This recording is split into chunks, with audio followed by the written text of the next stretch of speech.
ദൈവ തിരുനാമത്തിന് മഹത്വം ഉണ്ടായിരിക്കട്ടെ. കർത്താവിനാൽ അനുഗ്രഹിക്കപ്പെട്ടവരെ, ഹാസ ആഴ്ചയിലെ ആരാധനകൾ നമ്മുടെ ജീവിതത്തെ ഏറെ സ്പർശിക്കുന്നതും നമ്മുടെ ജീവിതത്തിന് സ്ഫുടം വരുത്തുന്നതുമായ ആത്മീയ വചനങ്ങളും പാട്ടുകളും ധ്യാന സങ്കീർത്തനങ്ങളും അടങ്ങുന്നതാണ്.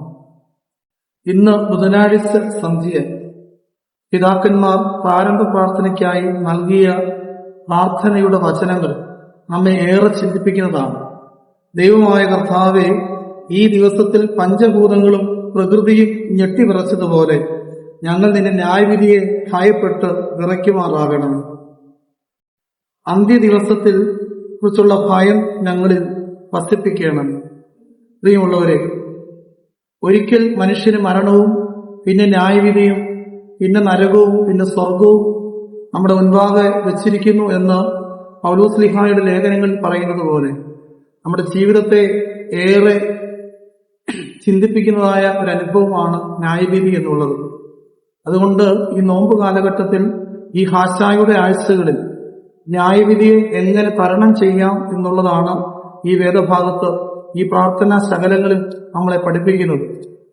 യോഹന്നാൻ ശ്ലീഹ എഴുതിയ സുവിശേഷം 3-ാം അധ്യായം അതിന്റെ 19-ാം വാക്യത്തിൽ ഇപ്രകാരം വായിക്കുന്നുണ്ട്: ന്യായവിധി എന്നതോ വെളിച്ചം ലോകത്തിൽ വന്നിട്ടും മനുഷ്യരുടെ പ്രവൃത്തി ദോഷമുള്ളതാകയാൽ അവർ വെളിച്ചത്തെക്കാൾ ഇരുളിനെ സ്നേഹിച്ചത് തന്നെ. അതേ, നീതി സൂര്യനായ യേശുക്രിസ്തുവിന്റെ വരവും അവന്റെ പ്രവർത്തനവും അവന്റെ കുരിശിലെ യാഗവും മനസ്സിലാക്കാതെ ഇരുട്ടിന്റെ കാലഗതികളെ തേടുകയും അന്ധകാര ശക്തികൾക്ക് കുടപിടിക്കുകയും ചെയ്യുന്ന മനുഷ്യവർഗത്തിന് ദൈവം കരുതി വച്ചിരിക്കുന്ന ഒന്നാണ് ന്യായവിധി. ആ ന്യായവിധിയെ തെറ്റി ഒഴിയുവാൻ കാൽവറിയിലേക്ക് നമ്മുടെ ശിരസ്സുകളെ ഉയർത്താം.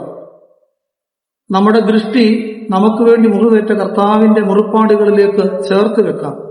അവിടം കൊണ്ട് മാത്രമേ, ആ പരമയാഗം കൊണ്ട് മാത്രമേ നമുക്ക് വരുവാനുള്ള ന്യായവിധിയെ തെറ്റി ഒഴിയുവാൻ തക്കവണ്ണം നമുക്ക് സാധിക്കുകയുള്ളൂ.